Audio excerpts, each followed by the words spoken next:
welcome everyone to another edition of Play It Through, and on this edition it's Treasure Master, brought to us by American Software Corporation for the NES. Treasure Master is a very interesting platformer for the NES, mainly due to its history. The game was created along with MTV to sponsor a contest. Gamers would have a certain amount of time to play the game, in which case they would get a password and be able to play a special level where after completing it, they would get a phone number and a way to call in and possibly win a prize. At the title screen, you have a little bit more information about the contest, including a phone number to call for details, as well as the date and time that the contest ends.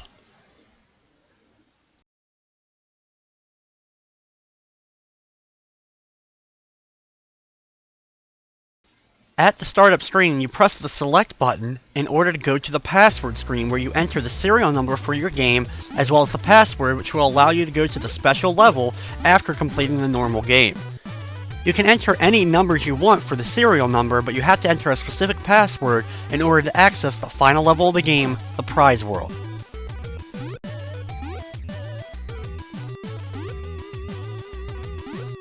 And while the password system may be a little bit long, thankfully it's not nearly as complicated as games such as Legacy of the Wizard or Guardian Legend.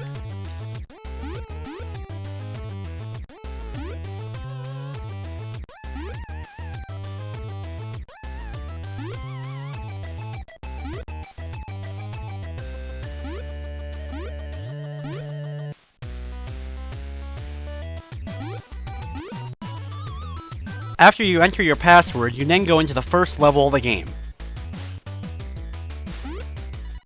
In Treasure Master, our goal is, well, to collect treasure. There's lots of different objects to find in each world, and you need certain objects in order to advance in the later parts of each level and able to complete each world. We start out by climbing up this rope and grabbing these pair of shoes, which allows us to do our first attack in the game, which allows us to kick enemies. With the kicking controls in the game, they're a little bit tricky to get used to, but the very key to it is actually pressing the attack button early. Getting the timing down for doing the early kick may take some time to get used to, but learning it will be crucial in order to get through parts of the levels without taking damage. While there is a way to gain some extra lives in the game, unfortunately there is no way to replenish your health. You noticed I grabbed a bomb object, which I'm carrying over to the right here. Anytime you grab a bomb in the game, you only have a certain amount of time before the fuse ignites. Select the bomb here, and you can see that I'm standing on a weird checkered type pattern. There's a few different types of these patterns throughout the game, but all of them signify where you're supposed to drop one of the bomb objects. I grabbed a remote control from the water after using the bomb, and now I'm taking it over to the left, where you may have noticed a large magnet earlier on in the stage.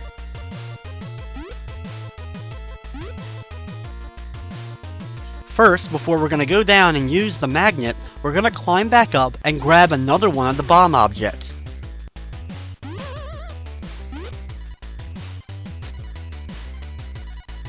Once we have our second bomb, instead of going across the bridges again, we're just going to fall straight down.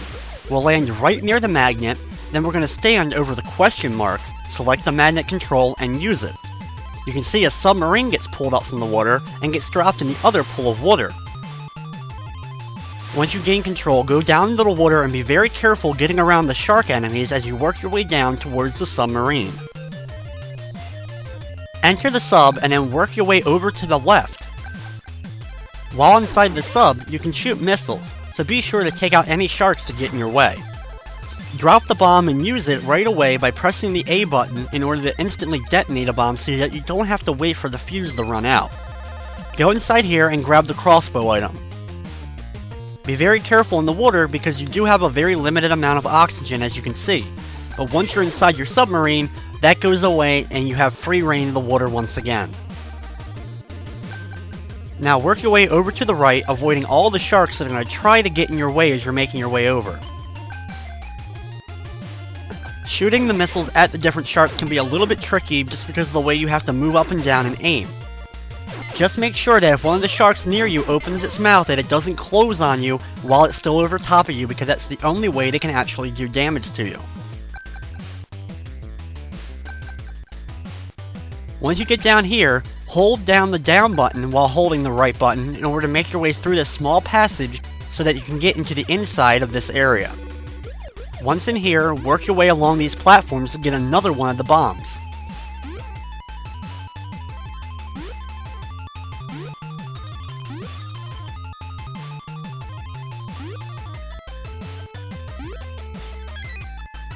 Once you have the bomb, drop down straight back into the water and work your way over to the right. Work along the conveyor belts to get over to the right. While you can go through the water, there is a couple of sharks that may get into your path. Once you get over here, select the bomb again, drop it, and immediately detonate it to go down and grab the scissors. With the scissors, work your way on the conveyor belt and make a long jump either to the gray platform or straight up to the top area, and then wait for the elevator to come down. Either side is okay for now. Jump on top of the elevator, then go to the left, watching out for the springs. There's no way to defeat them, so just walk underneath of them. Walk over to the left and use the scissors in order to drop the weight. We then drop down, use the elevator to jump over to the left to another pool of water. In here you can see an air object.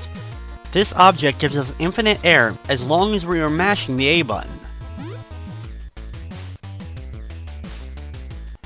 Once we have that object, now work your way over to the right, being very careful not to accidentally spring off the spinning object and have it send you all the way over to those spikes on the right.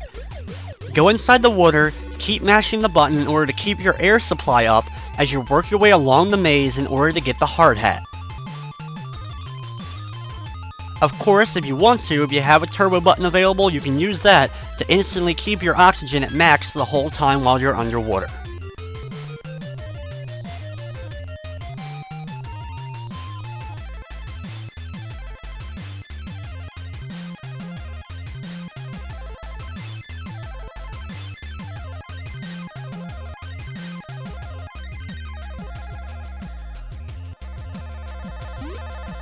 Once out of the water, head back down, but work your way over to the left and up to that elevator sequence again. Once again, it doesn't matter what side you choose, but the right one will come down quicker. Use that to get up, and now we're going to go to the platforms on the right side.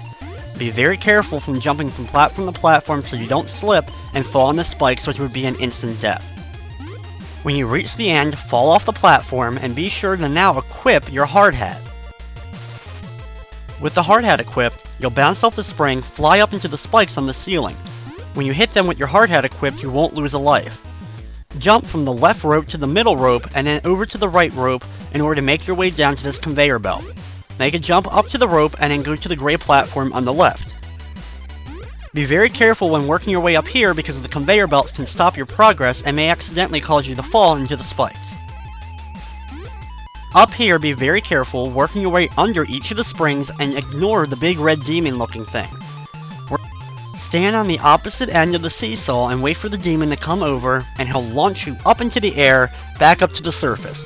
If you want an extra life, you can go through that water on the left side in order to get it. Enter our next vehicle, this bouncing bumper car, which allows you to fire, but you cannot fire and hurt the little red bouncing guys. Instead, you attach them to the bottom by jumping on them, and they get squashed when you come down. When you get over to the left, exit your vehicle and head through to the next screen. You may want to re-equip your boots here so that you can take out the bugs that are flying around. Work your way up the platforms, taking out the bugs as you need to, until you see an opening on the left side. Jump over and go through the screen in order to make it to the second level of the game.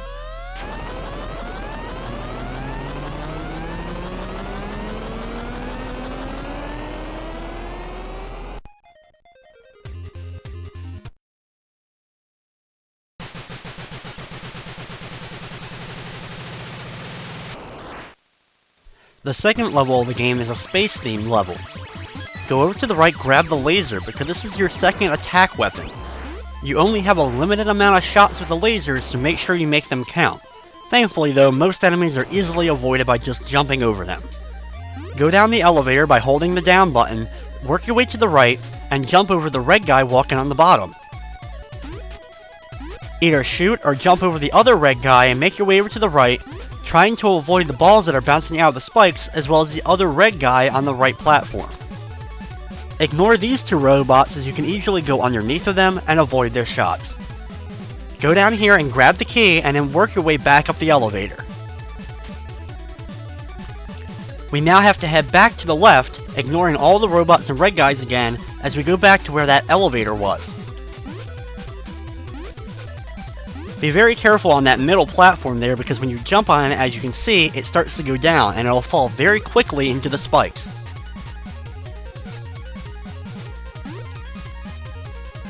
Now we're heading to the left this time, and you're going to need to equip the laser in order to get past this robot. Thankfully though, he only